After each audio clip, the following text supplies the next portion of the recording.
हे भगवान, हे भगवान, अभी तक हम तारा से कुछ न मांगनी, तू हमारा के जैसे रखला वैसे रहनी, हम तारा से तनी को शिकायत ना कहीं।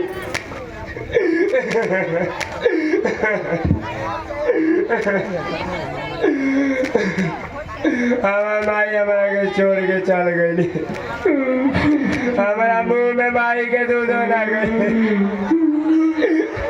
या माई के मुहरा पे बाबूजी प्यार देते रहन, तो तू उनको के छीन ले लो। हे भगवान, हे भगवान, तुम्हारा से मैं ये विनती करता नहीं कि तू हमारा माई बाबूजी के मेरे पहुंचा दो। तुम्हारा से हम अपन आचरा पसार के ये भीख मांगा था नहीं,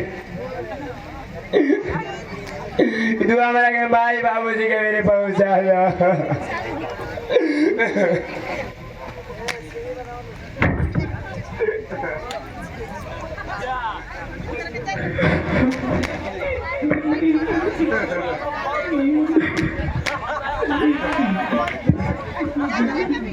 एक दिन माई बाबूजी ने कहे तुअर बानी, एक दिन भूख से बेअकुली पेट, अब तू ही बतलावा भगवान, हम कहने जाए।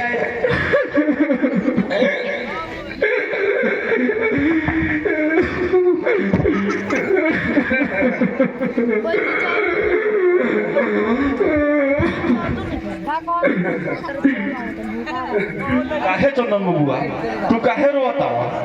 तोहरा का हो गई बबुआ?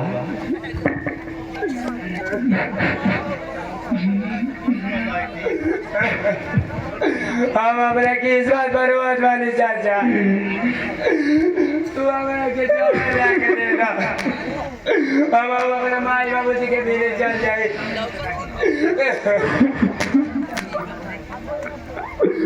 ना बबुआ, तू हमारे से जोहर खाए के बहुत बड़ा, तो हमको दही के ना रहो बबुआ।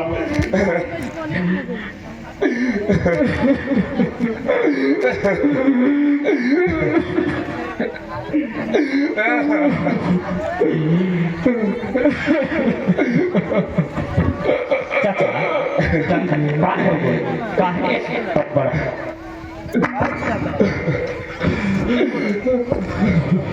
का हो गो चंदन बबुआ, काहे तू काहे इतना रोवत बड़ा? भैया हमारा कोई काम करेगा भैया।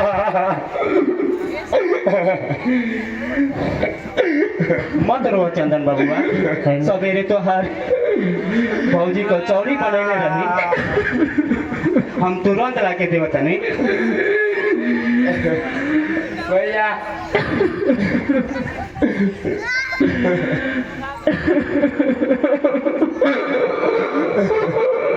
भैया ये देखा हमारा कहते भौजी कि सूखा रोटी बेचौले बाड़ी, ऐसा सूखा रोटी हमारे कुकुर ने करा भैया। लेकिन आज हम अपना भूख मिटावे खातिर कुकुर के खाना खाए जाते बानी भैया।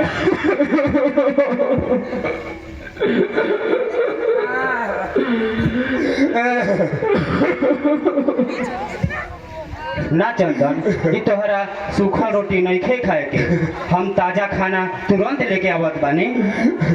ना भैया हमारा किस्मत में ये सूखले रोटी निकल बा।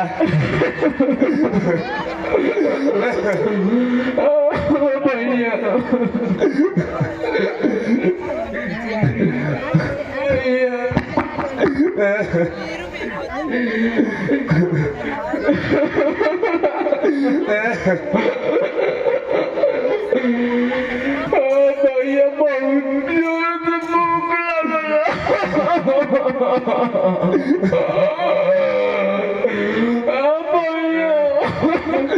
भैया भैया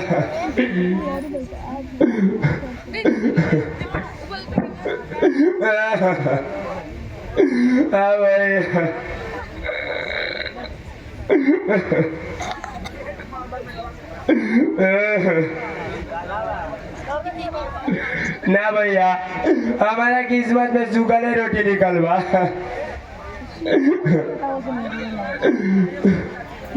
भगवान हमारे भौजी के जिंदगी तू सुख से बिताइया। भैया बहुत जोर से भूख लागल बा भैया।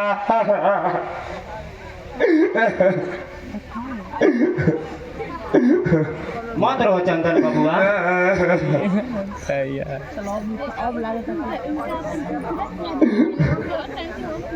जवन तोहरा कुछ घटी हमारा से मांगी ह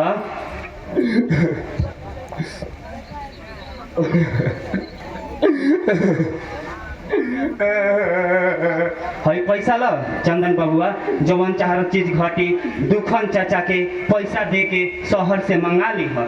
चाचा तू चंदन बबुआ के बराबर ख्याल रखियो चाचा।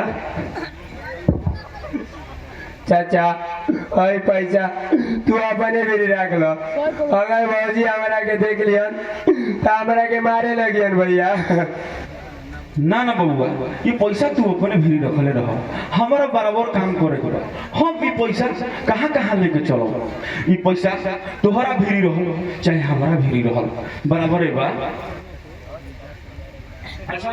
अच्छा अब हम जाते हैं, तू आराम कर।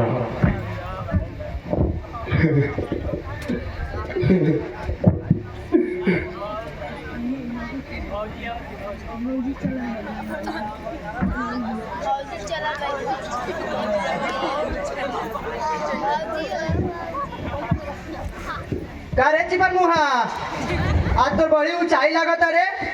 काम ना धांधा, सात शेर बांधा, दिन भर खा खा के पगला आ गइल बा। अरे कमा घरवा के कुल काम का करी, तोर मरल की माई तोर मरल का बाप, उठ।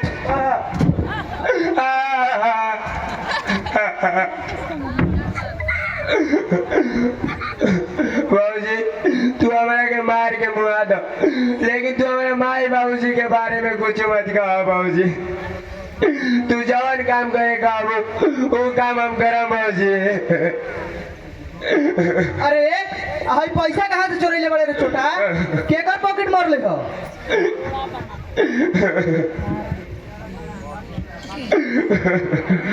बाबूजी तू हमारा के चोर मत कह, ये पैसा हम चोरी के नहीं ले ले बाबूजी।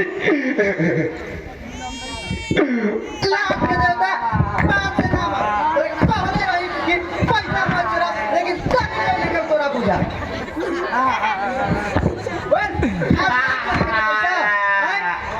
हम कहत रही कि डुआ से निकाल दो, लेकिन तब ना मंगन सो।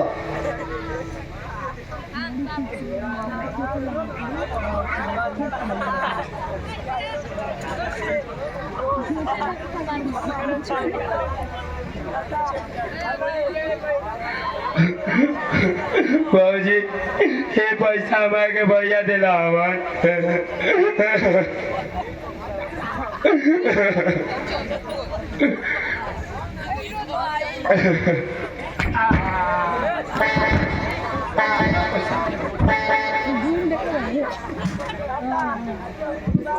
अब एकरा से बढ़िया मौका ना मिली, सांपो मर जाई और लाठियों ना टूटी।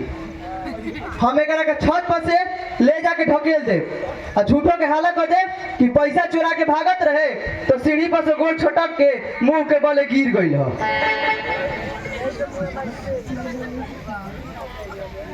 ए बबुआ चंदन, अरे उठो, तारा पहले नु बतावेला कि हाँ ये पैसा तार भैया दे के गइलन। हाँ उठ, चलो छत पे, तारा भूख लागल होई।